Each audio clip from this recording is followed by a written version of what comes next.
Welcome to this edition of the Wonderbury podcast. I'm Brian, I'm Dave. and you can find us online at wonderbury.com. And I am D Wonderly on Twitter. And I'm Brian Keysbury, anywhere the internet can be found. You can leave us a comment on our website. Check for the link in the description. Yes, and we should have a link to a new giveaway this week. Giving away a Moga Pocket controller. Nice. Controller for a phone. We're doing a giveaway. Nice. Should be a handful of ways to enter. Subscribe to our YouTube. Watch a video on YouTube. Share with a friend.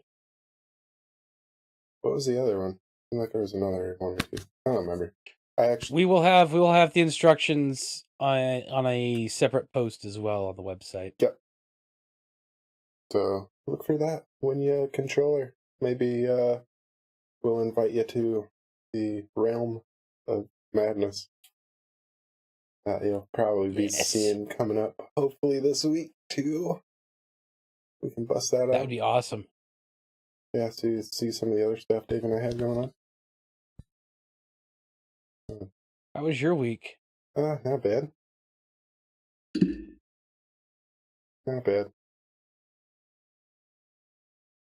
More fiascos, so I guess I'm normal. Yeah. Yeah, mine wasn't too bad too. We had one minor change in our house. Yeah. We bought Alice a fish tank and some fish. Ooh. So that little 10-gallon tank, she picked out the rocks, she picked out all the stuff. And yeah, she picked out all the stuff for it. And then we got the fish tonight. So nice. Yeah. Yeah, not too bad. Not too bad at all. Got 4 of those little bastards and We got a little platies. Yeah. Yeah, we got 4 of them. We got 2 of them are golden, 1 is black, and 1 is white. Cool. So I'll have to get some pictures and stuff, but yeah, it's a little different. We'll end up, once algae starts kind of picking up and we know where the algae likes to grow in our tank, I'll go pick up some sort of algae eater. Not for that size of tank. It'd be easier to just put a timer on the light. That way your light cycle stays steady. I was looking at those little what are those Chinese algae eater fish? Which one? There's a bunch. Yeah, they're little ones that kind of go down and pick at the rocks. There's a bunch. We'll get filled in. I don't know. They're black and white. I don't know. That doesn't help. They're the little ones in the third row down on the far right in the fish store. Doesn't help me either. They were on sale for $2.99. I don't know. Was it a Plecostomus? No, it was not a Plecostomus. Okay. Although I had those as a kid. No, it's definitely not a Plecostomus. It looks like a regular fuck fish. And it just, was it eats algae off rocks. Was it long and skinny, and short? Long, skinny, and short? Yeah. Or was it like... Yes, it was big, small at the same time. Well, I mean, like long from head to tail. But then it looked like it was about an 1.5 inches long. It was like 1/4 inch tall. It looked kind of skinny. It was black and white, and it was a Chinese something or other. Oh, Siamese algae. And yeah, isn't that what I said? I thought I said that already. Well, I mean, there's a lot of. And then you responded with, "There's a lot of different kinds," and then you were like, "Oh, good, not a Plecostomus." Once you said Chinese, I was like, "Oh, the Siamese, close." But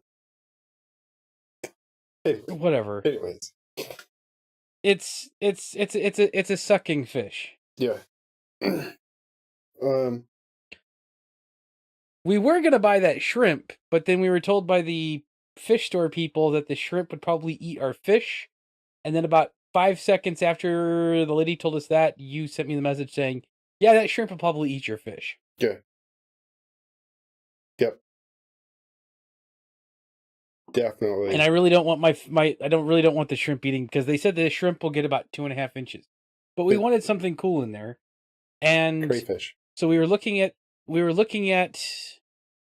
the crayfish, and we were looking at but they didn't have they didn't have ones that were very big. Yeah, they get big at this particular one, and they said that if the fish can get it in its mouth, they're going to eat it. Yeah. So it was either our fish were going to eat our crustaceans, or our crustaceans were going to eat our fish, depending on which direction we wanted to go. Yep. So we forewent that for a bit. Snails. Get some snails.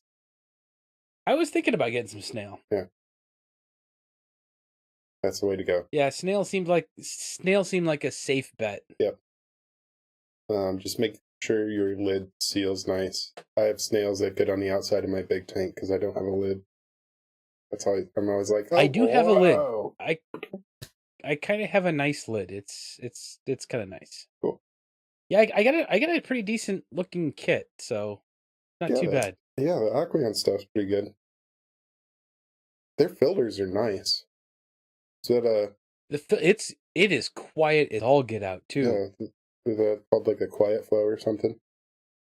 Yeah, real quiet flow, and then the light is LED, and it's nice and bright when it's off, and not when it's off, or nice and bright when it's on, and not when it's off. Yep. And I can't get 2 feet under me today, so I don't know what's going on. That's all right. I will drag you through this. So get yourself. How about gadget recommendation too? On top of all this, get yourself, if you have a fish tank and you have a light on it, get a Wemo power outlet adapter. Oh yeah, and then I can control it. Yeah, I can probably do that. Yeah. There you go. Yeah, and then you can set your the what time you want it to come on and what time you want it to go off. Yeah. I mean, I'm sure if you have something that you turn on and off literally all day, every day, you can automate it with a simple switch. Nice. So yeah, no, the wife and I, we were looking at, because the first place we went, because just up the street from us, there's an actual fish store, but it's saltwater only. It's one of those places. And so we were looking at stuff in there for a little bit, and then we went to the store we ended up going to and got the fish. They had a huge saltwater section as well. And we both kind of fell in love with a bunch of different types of fish. So we were talking about, at some point, getting a fairly sizable tank and giving saltwater a shot. Yeah. But a lot more equipment. Yeah. A lot more expensive when things die. Yeah. It's a lot more finicky, and you have to make sure your salinity level is on point all the time. Well, yeah, I mean but it's just maintenance like anything else. But they got some cool fish. Yeah, they got some really cool saltwater stuff, and they were selling stuff like actual living rock and coral and enemies and all that stuff. And I'm just like, I want that. Oh, dude! So what they mean by living rock? Get myself a starfish. They get that rock out of the actual ocean, and it's generally porous in like different size holes all over it. And they just pick it up, put it in a bin with water, take it to the store, put it in a tank with water, and there's stuff growing in there. There's all sorts of creatures that have laid eggs in the holes, and just stuff already living there. You take it out and you put it in your tank, and stuff and then it kind of comes to life in a cool way. Yeah, it'd be so awesome. My neighbor got a few pieces of that. He has like a 33 gallon tank, and it's just the the See, insane I would do. things, like just weird looking creatures that came out of that rock are amazing. Yeah, see, I would do like the living rock, and then like starfish and enemies, and like crab or something that crawls. Yeah, I wouldn't necessarily even want fish. I would just want that stuff. yeah, Like fish would be cool, but all the other creepy crawly stuff would be amazing. yeah, yeah. That is cool stuff. Get So, you. it was one of those, yeah, kind of look at it and kind of go, "Oh, cool, this is really awesome." But, like anything else, it costs money to start, and I have plenty of things on my plate that I have to pay for before I can afford to do that. Yeah, like internet service. Speaking of money and paying for stuff, Did I? another recommendation. Okay. Um, if you are anywhere remotely interested in any sort of uh stocks and trading, Robinhood, Oh yeah. amazing app, uh zero cost for trades. It's really nice. I I started today, so I was kind of hyped up and excited about that. Yeah. They only have a couple of the large markets though. They don't have any of like uh, the The penny stocks and stuff like that. yeah, the minor side one. Well, I now own, well, I've owned for a while one stock of uh T-Mobile, and now I added two stocks of Twitter. Ooh, cool. Well, Twitter is fairly low at the moment, and it's they're in talks with Disney for a buyout. Huh. And if Disney scoops Twitter, stock will probably skyrocket. So, Yeah.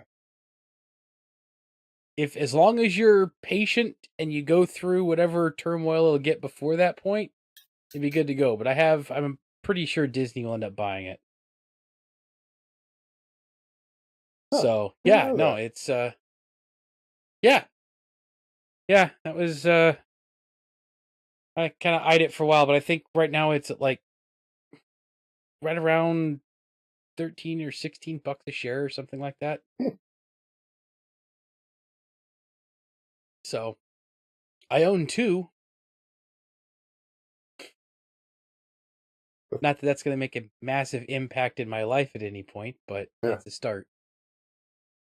I don't have a whole lot of money to trade with, so I So start somewhere where I can. will you get to go to a shareholders meeting now? Right? Can I vote? Yeah. That in- Sell! Go to Disney. Then here'll be my big question. Then will my Twitter stock suddenly become Disney stock? The answer to anyone actually thinking, "Oh, that's a good idea," is absolutely not. No, it does not work that way. But That's funny. it was kind of funny to think, God, freaking fly. It was kind of funny to think about that for a second. Yep. So do you remember last week, did I have my internet upgrade woes finished when we recorded last week? Sort of. I Sort of. think you said yes, it was. Well, finally gotten my package upgraded, so I have supposedly 75, unless I use the Xfinity thing, and then I have 150, and then if I use like a third party, I might have 25 to 70. So Did you ever figure out what was going on with the having a limited amount of bandwidth? Because that sucked as a surprise. I mean that was an awesome Comcast surprise, because apparently I have a terabyte of bandwidth to use each month. And And if you go over that, you pay more. You pay $10 for 50 gigs, up to an extra $200 on top of your $70 bill. It's ridiculous. right? I was like, Could you imagine? Could you imagine what would happen if companies like that would have actual free reign and not have regulations that keep them somewhat in check? what, you mean it could get worse than what I have already experienced in the last month? Let's put it this way. So, and we were planning on going this direction anyway. So, well, this will be part of the background. There were documents, and I can't remember if it was Verizon or if it was Comcast. I think it was Comcast, internal documents that had been leaked out during the last big net neutrality debate. Yeah. And they were setting up internet package deals. So if you paid them X amount of dollars, you would get access to like Facebook and a couple of news sites. And then if you paid more, they would tack on more chunks of the internet. So they were going to start treating internet much in the same way they treat cable packages for channels. Hmm. And they were kind of pushing that direction. I know Verizon was starting to push that direction. I believe AT&T was too. And that's when net neutrality came through of saying, no, all data across the internet has to be equal. Now, one argument that I've heard is that some people will say, "What do you mean it has to be equal? All of Netflix is obviously not equal to your email."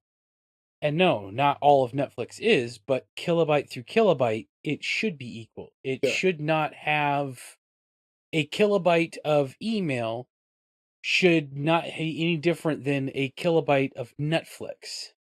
Yes, Netflix uses a lot more bandwidth. Yeah. And yes, a lot of these aging infrastructures, they can tend to struggle over this stuff. I get that. That's why we gave them billions of dollars a decade ago so that they could fix their infrastructure. So my question then to them, back to them is that where's the fixes? Because you guys obviously haven't done it. Yeah. But that's what the fight is. The fight of net neutrality is to not allow the ISPs to prioritize, to create toll roads. They call them fast lanes, but it's actually toll roads. Yep. To not create an example of fast lane toll road, Southern California. They added another lane to the 91 freeway. They made it a toll road. You know what ended up happening? No one used it, and now you've just successfully turned 3 lanes into 2. Yeah, it was pretty bad. So the fight is we want the internet to be treated equal so that creators like us don't have to get permission from the big major ISPs of whether or not our content can be viewed. Yeah. And the I don't know how else plainly to do this except to, you know, if you're a religious group, let's say the largest religious group in the world, Christianity, and someone over at one of the major ISPs doesn't like you guys, they can then legally, if unless net neutrality is preserved, they would be able to legally stop people from viewing your stuff because they can go somewhere else. Although, as Brian has figured out, there really isn't anywhere else to go for broadband internet. Nope. So Stuck. it's one of those things that, and it kind of connects into the last couple of weeks of what we've been talking about too, because we've created a system in which these ISPs are part of these complete media conglomerates, and we've stuffed out utilizing television in favor of internet. Yeah. And unfortunately, when you get your internet television providers, it causes issues. That it does. That it does. And I feel like I just went off on a massive rant in a soapbox that I can step back from for a second and breathe while you talk. Well, and that's, I that's literally been my struggles with Comcast the last month or so is like, hey, my internet just isn't quite fast enough and I want it to be faster. And they're like, well, give us more money. But then also on top of that, give us more money. And we don't need to tell you why. Yeah. And that was awful. And I was like, this is why we're fighting net neutrality. And then also your point, like if net neutrality rules disappear, you guys would have never heard of us. You guys would not be listening to us right now, probably. And I don't want to go completely overboard on this either, because there is a fair point that up until a couple years ago, these rules never existed. Yeah. Up until a couple years ago, it was still mostly traditional media. There's that. What? There's that, but the other half of it is that it was only that way because it was self-governed that way. When the media conglomerates decided to stop self-governing that way and try to figure out how they can make more money by screwing around with the internet, that became a big issue. I mean, there was issues with Netflix and throttling Netflix users. And then demanding that Netflix pay them extra so that Netflix can be viewed. It didn't make sense. Netflix already has to pay an unholy amount of money for bandwidth to get all that stuff out. Yeah. They shouldn't be forced to pay twice so that people that are on Verizon's ISP can view them. Yeah. That doesn't make sense from a Netflix standpoint. It makes sense from a Verizon standpoint because they can make money. Yeah. But it makes no sense of having the internet equal. That requires people to pay double, not pay to play, because everyone pays to play in some way, shape, or form. But they were having to pay the bandwidth going out and the bandwidth coming back, and that wasn't right. Yeah.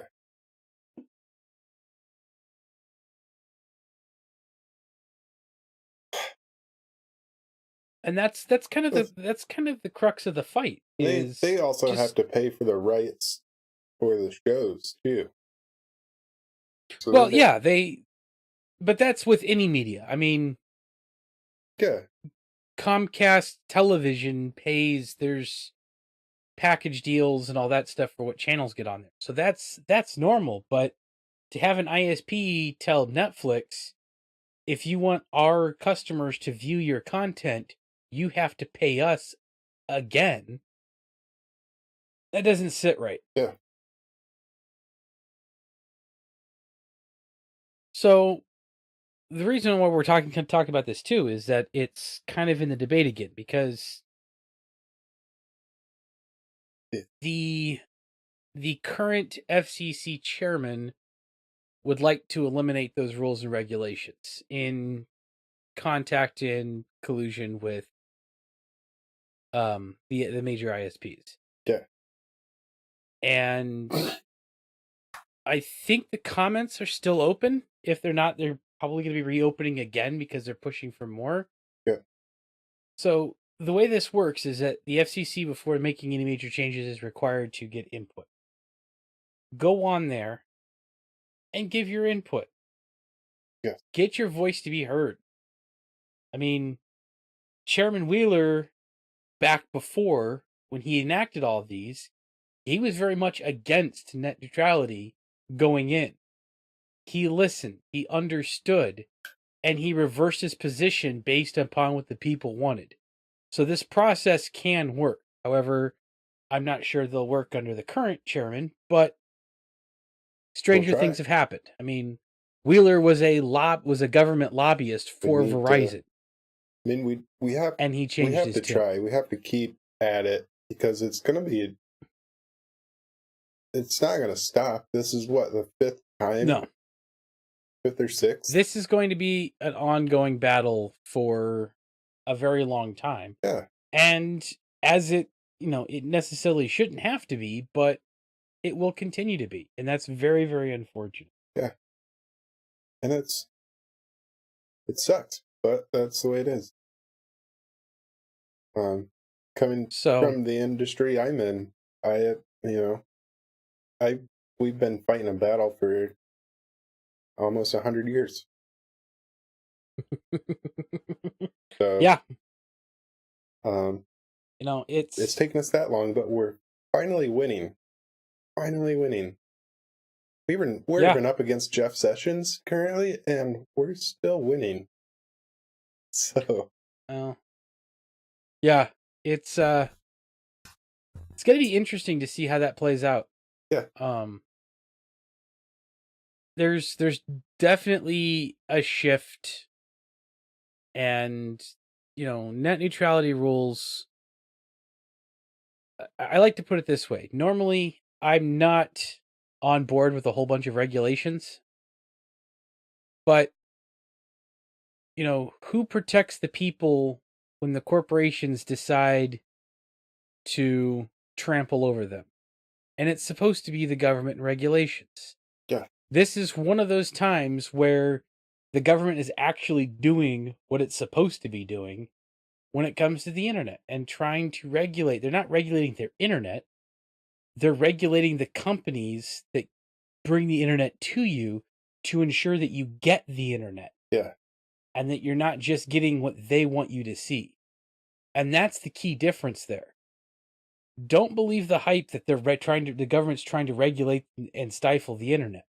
They're not. They're trying to protect the internet from being regulated and censored by the ISPs for more money. ISPs want to hold you hostage, and government is making regulations to prevent that. Part of that is because all of the ISPs are also content creators. Like Comcast owns a whole list of channels. Time Warner. Yeah. I mean, they started as content creators and then were an ISP. They want you watching their content because they pay money to have that made. But a lot of their stuff just it's not good. Like, I wouldn't watch it if I had it. That's why we pay for Netflix. Like, they have, like, Stranger Things is awesome. It was a great show. We'll gladly pay $7.99 a month so I can keep watching that, and Black Mirror, and a series of unfortunate events. Holy crap, that was amazing. And same with Amazon Prime. I feel like I pay whatever I pay for Amazon Prime to watch Man in the High Castle and the Grand Tour. Yep. And Vikings now. I've been watching Vikings. Which is... Speaking of, there's another show. It's on, I believe it's broadcast on Stars. It's called Black Sails. It's only 4 seasons, but it is the absolute greatest prequel and lead up to Treasure Island that I have ever seen in my life. It is absolutely stunningly amazing. Black Sails, it's gory. It has Game of Thrones-esque content. I guess you could put it that way. But it is surprisingly good. And it literally, the season or the series literally ends with Billy on Skull Island. Nice. So if there's pirate fans out there or people that are fan of Treasure Island, give the show a watch. It's really excellent. But in kind of wrapping this up with this whole net neutrality and cutting the cable, or cutting the cords, and all the dangers and all the benefits, we're at a new place that people don't have to rely on anyone but themselves to create things anymore. Look at us. Painters, all you'd have to do is just pick up a brush, a paint, and a canvas. Yeah. Musicians, just pick up your instrument. But for entertainers, especially for audio and visual, they always had to go through someone else to get on the radio, to get on television. And that's no longer the key. Yeah. And it was the last big hold that media conglomerates had on media. Yeah. And it's quickly rushing out of their hands. And I think it absolutely terrifies them. And so the fight for net neutrality and all these other fights that you have to put up and you're going through, it's because they don't want to lose their last grip that they had. They want to keep their money. Yeah. And it's sad to see it being attacked as viciously as it is. I grew up with the internet at much younger age than a lot of people my age. My parents were very fortunate, or I should say, I was very fortunate to have parents that I did. And I started doing web development in literally, I think it was 94 is when I first started doing and building websites, and actually started a business when I was like a freshman in high school and before high school even. Yeah. And it was absolutely amazing and awesome. And the internet is something that I've seen grow up very intimately, being a developer and a creator that way all throughout most of my life. And it's hard to see it under attack, but at the same time, I think people are pretty resilient in protecting what they love. Yeah, we are. So part of it is just showing people what's actually going on, trying to avoid a lot of hearsay, fake news, if you will. anyway, Brian, I think that'll about do it for this week. Okay. Next week we have a special guest. We will. And see you guys next week. see you next week.